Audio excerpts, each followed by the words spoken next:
여러분 안녕하세요. 오늘 함께 볼 지문은 2022년 시행됐던 고3 4월 학력평가 국어 독서 부분의 독서의 기술입니다. 자, 우리 독서의 기술이라는 것은 지문 자체가 짧기 때문에 우리 꼼꼼하게 이해하고 문제 3개 정도 보고 마무리하도록 할게요. 그럼 일단 지문 분석부터 들어가도록 하겠습니다. 독서는 저자와 독자가 문자 언어를 매개로 상호작용하는 의사소통 행위이다. 자, 우리 여기서 조심해야 되는 건 문자 언어를 사용한다는 거죠. 여러분, 독서는 장문과 그거를 읽는 과정이기 때문에 문자 언어를 사용한다는 거. 이 부분을 음성 언어로 고쳐서 적절하지 않은 선지로 나타날 수 있겠죠. 지금 사전적으로는 독서는 책을 읽음이라는 뜻이지만 독서의 행위가 확대되었음을 알 수 있고요. 독서를 통한 의사소통이란 저자가 글로 구성한 메시지를 독자가 주체적으로 사고하여 이해하는 것이라고 할 수 있다. 자, 우리 독서를 통한 의사소통이란 저자가 글로 구성한 메시지를 독자가 주체적으로 사고하고 이해하기 때문에 가능하다는 얘기죠. 그래서 반대로 독서를 통해 의사소통할 수 있는 이유가 제시되어 있는 거고요. 독자가 주체적으로 사고하여 이해하기 때문에 가능하게 됩니다. 자, 이런 독서를 통해 의사소통을 할 수 있는 이유를 묻는 문제가 출제되었으니 여러분들은 이 부분을 잘 알아두면 좋겠죠. 그래서 1문단은 독서와 독서를 통한 의사소통의 정의가 되겠습니다. 그 다음 문단으로 넘어갈게요. 독서를 통한 의사소통 과정은 저자가 독자의 독서 과정을 염두에 두고 글을 작성할 때부터 시작된다. 자, 여러분, 우리 독서를 통한 의사소통 과정이 시작이 나오죠. 독자의 독서 과정을 염두에 두고 저자가 글을 작성하면 그때부터 시작이 돼요. 여기서 여러분들이 알아놔야 되는 건 독자의 독서 과정을 염두해야 한다, 고려해야 한다라는 것을 알고 있어야겠죠. 저자 입장에서 독서를 통한 의사소통의 과정이 제시되어 있는 거고요. 저자가 독서를 통한 의사소통을 위해 고려해야 하는 바가 무엇인지 묻는 문제가 출제되었습니다. 저자는 독자의 독서 과정을 고려해야 한다는 것을 기억하고 있어야겠죠. 그래서 이 부분에서 독서를 통한 의사소통 과정의 시작이 무엇인지 서술하는 부분이 있다는 옳은 선지가 출제되었습니다. 그 다음 보면은 저자는 글을 작성하기 전에 독자의 사전 지식과 관심 등을 예측하고, 자, 우리 지금 예상 독자를 분석하는 거죠. 저자 입장에서 독서를 통한 의사소통 방법의 첫 번째입니다. 독자에게 도움이 될 만하다고 판단하는 내용을 글감으로 선정한다. 자, 이거는 의사소통 방법 두 번째가 되겠죠. 그리고 이를 고려하여 글을 통해 정보를 제공하거나 자신의 생각을 전달하는 것은 의사소통 방법의 세 번째가 되고요. 글을 쓸 때 저자는 독자가 알고 있는 것 같은 내용을 생략하기도 해요. 또한 주제를 효과적으로 전달할 의도를 가지고 일부러 내용을 숨기는 경우도 있는데, 자, 일단 내용을 생략하거나 내용을 숨기는 것은 의사소통 방법의 네 번째인데, 여러분들이 여기서 알아놔야 되는 건 독자가 알고 있을 것 같은 내용을 생략한다는 건 우리가 앞에서 예상 독자를 분석했기 때문에 가능한 일이고요. 또한 내용을 숨기는 이유는 주제를 효과적으로 전달하기 위해서라는 것을 알고 있어야겠죠. 그래서 이 경우에는 저자가 의도를 가지고 내용을 숨기는 경우로 저자가 의도를 가지고 내용을 숨기는 이유를 서술하라는 문제가 출제되었습니다. 이렇게 숨겨진 정보를 독자들이 추론할 수 있도록 다양한 방식으로 단서를 제공하는 것이 의사소통 방법 다섯 번째가 됩니다.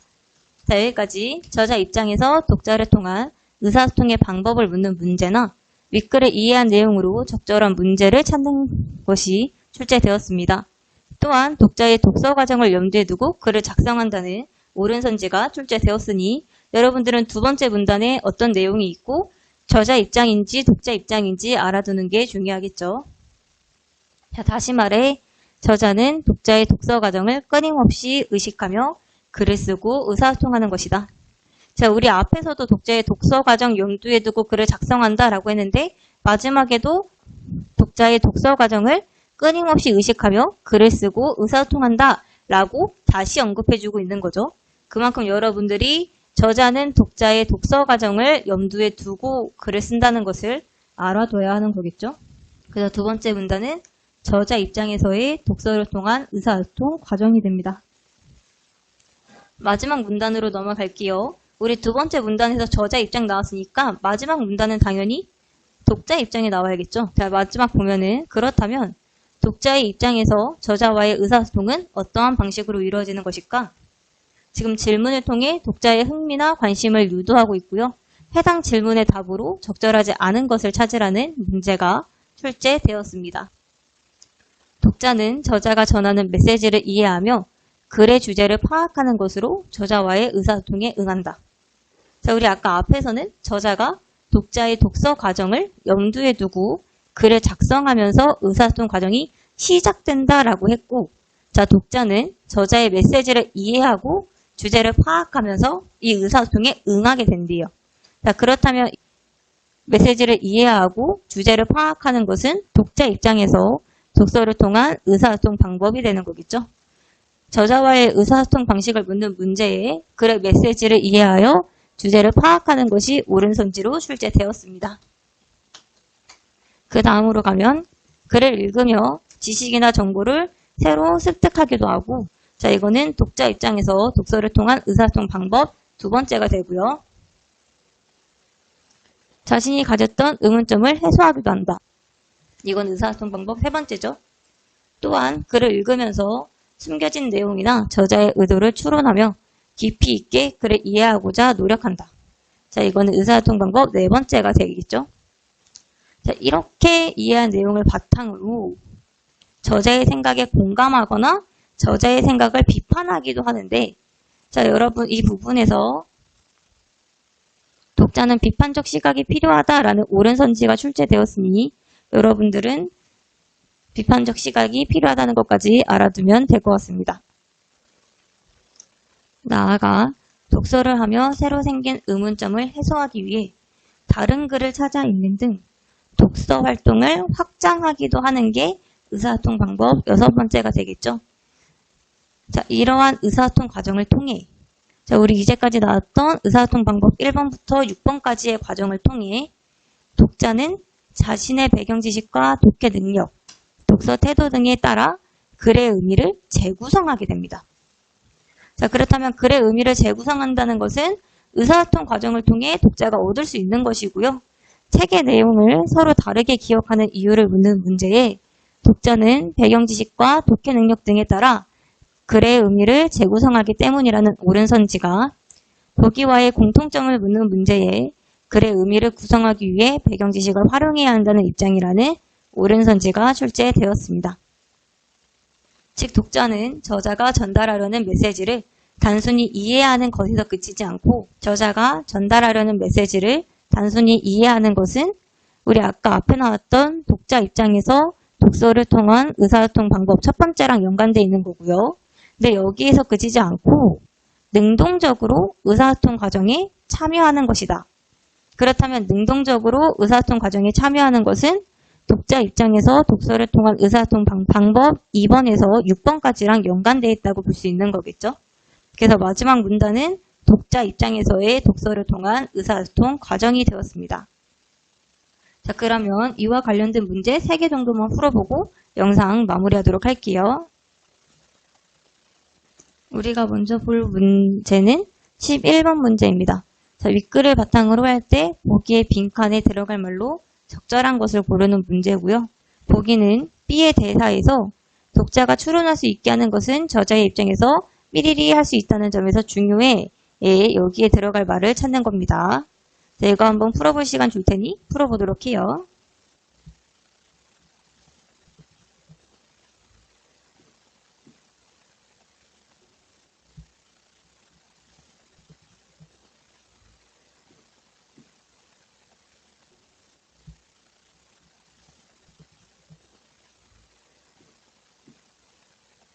다 풀어보셨나요? 우리 11번에 답 확인해보면 11번에 가장 적절한 것은 5번이죠. 우리 윗글에서는 주제를 효과적으로 전달할 의도를 가지고 일부러 내용을 숨기는 경우가 있다고 했으니까 독자가 추론할 수 있게 하는 것은 저자의 입장에서 주제를 효과적으로 전달할 수 있다는 점에서 중요하다고 할 수 있겠죠. 그렇다면 나머지 왜 적절하지 않은지 보고 갈게요. 우리 1번, 독자가 알고 있는 내용을 숨기는 것과 내용을 추론할 수 있게 하는 것의 중요성은 관련이 없기 때문에 적절하지 않고요. 2번, 내용을 추론할 수 있게 하면 독자에게 정보의 유용성을 강조할 수 있다는 것은 우리 윗글을 통해서 알 수 없는 내용이므로 적절하다고 할 수 없죠. 3번, 저자가 숨겨놓은 내용으로 인해 독자가 책을 읽으면서 의문을 가질 수는 있으나 이는 저자 입장에서 추론의 중요성을 말하는 것이 아니므로 적절하지 않게 되고요. 4번, 메시지를 단순히 이해하는 것이 추론의 중요성이 될 수는 없죠. 따라서 가장 적절한 거 5번이었습니다. 다음으로는 10번 문제 풀어보도록 할게요. 윗글과 보기의 공통점으로 적절하지 않은 거 고르는 문제고요. 보기 읽어볼 시간과 풀어볼 시간 줄 테니 천천히 풀어보도록 해요.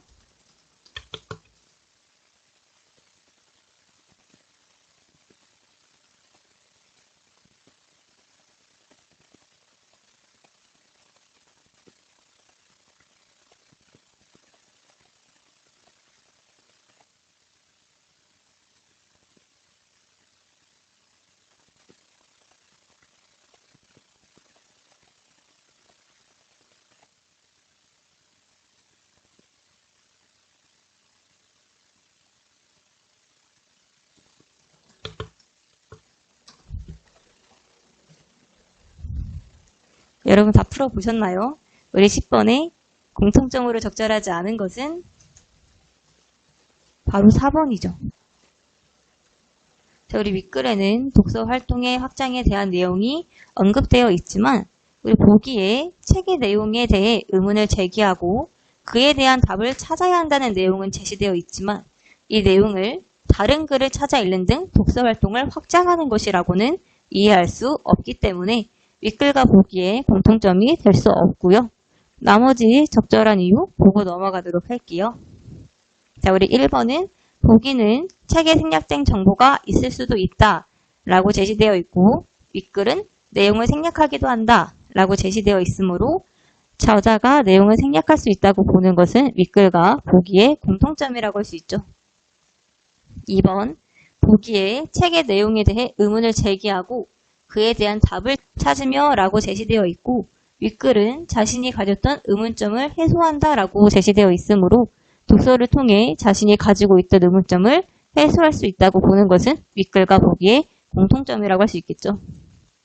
3번, 우리 보기에는 단순한 내용 이해 차원에서 그쳐서는 안 된다 라고 윗글은 독자는 저자가 전달하려는 메시지를 단순히 이해하는 것에서 그치지 않고 라고 제시되어 있기 때문에 저자가 전달하려는 메시지를 단순히 이해하는 것에서 그치면 안 된다고 보는 것은 윗글과 보기의 공통점이라고 할 수 있습니다.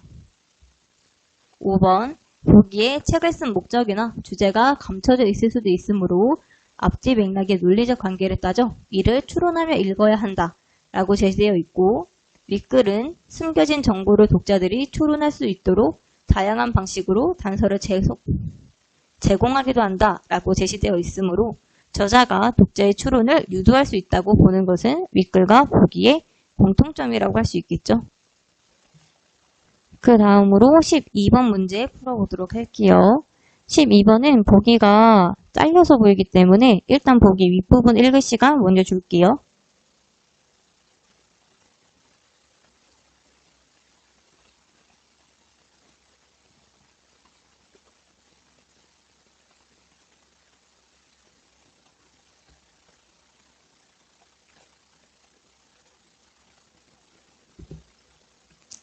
자, 보기 윗부분 다 읽었으면 이제 아랫부분 보여줄게요.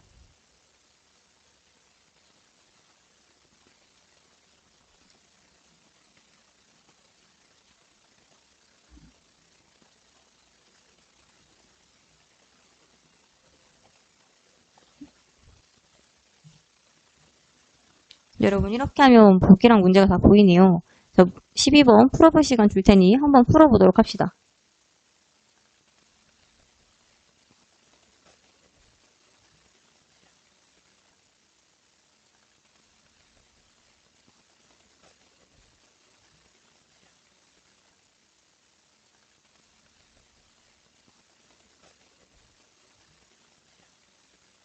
자, 우리 12번 윗글에 제시된 의사소통 방식이나 그 내용을 보기에 적절하게 적용한 학생은 바로 2번이었죠.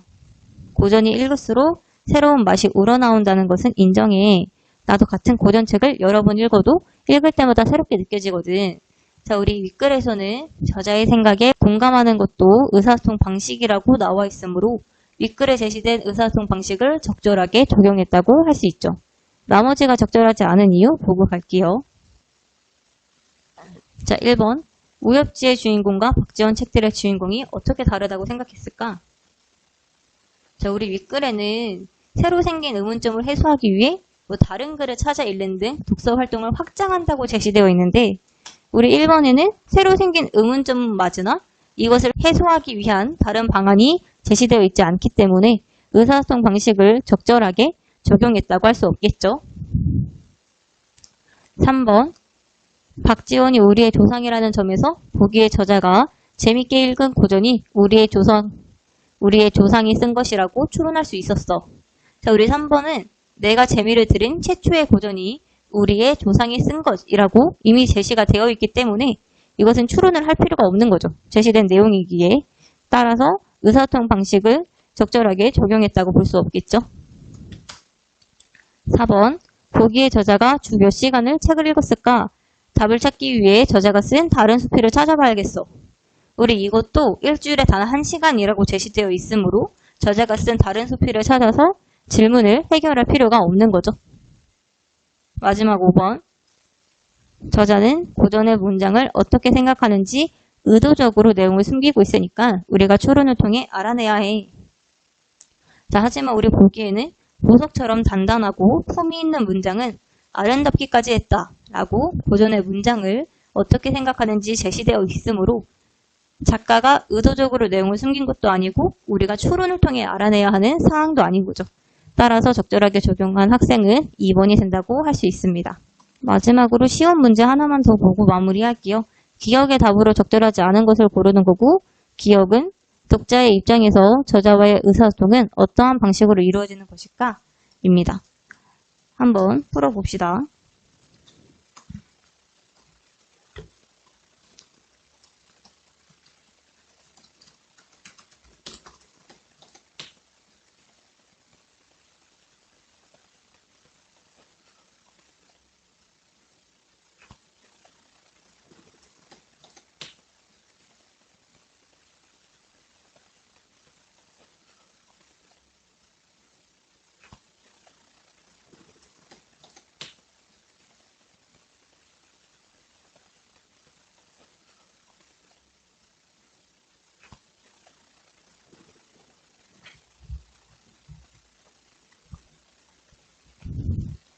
자, 여러분 마지막 13번 문제 같이 보도록 할게요. 이거는 너무 쉬운 문제였기 때문에 일단 빠르게 보자면 적절하지 않은 것은 3번이죠. 자, 이러한 의사소통 과정을 통해 독자는 글의 의미를 재구성하는 것이므로 글의 의미를 재구성하는 것이 의사소통의 방식, 즉 과정이라고는 볼 수 없는 거죠. 따라서 3번이 적절하지 않게 되고요.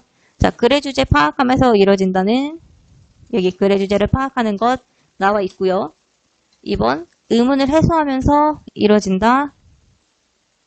자신이 가졌던 의문점을 해소하기도 한다. 라고 제시되어 있고요. 4번, 저자의 의도를 추론하면서 이루어진다. 여기 숨겨진 내용이나 저자의 의도를 추론하며 깊이 있게 글을 이해하고자 노력한다라고 제시되어 있으므로 적절하게 되고요. 5번, 저자의 생각에 공감 또는 비판. 여기 나와 있죠. 공감하거나 비판하기도 한다. 라고 제시되어 있으므로 적절하게 됩니다. 따라서 기억의 답으로 적절하지 않은 것은 3번이라고 할 수 있겠죠. 자, 오늘 영상은 이것으로 마무리할 거고요.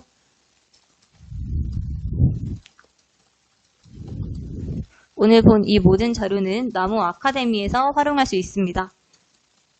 그리고 문의사항은 유튜브 댓글로 남겨주면 확인하는 즉시 답글을 달도록 할게요. 자, 그러면 오늘 영상 이것으로 마무리하고 다음에 또 4월 학평 독서 지문으로 만나도록 할게요.